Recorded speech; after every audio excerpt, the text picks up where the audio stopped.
plastered with Kanen coffee, and I have this Jura D6.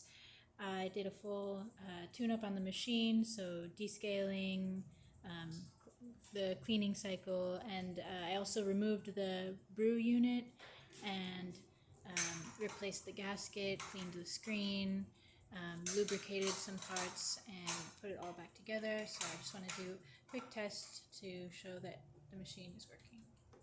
So just pull a shot of espresso.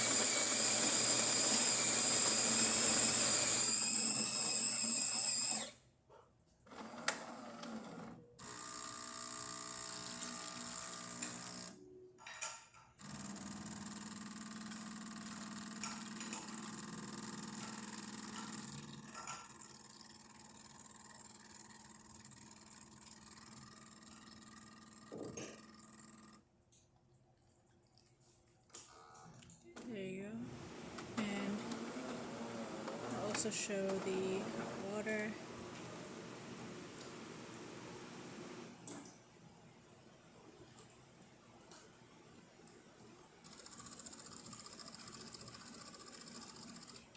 That's about it.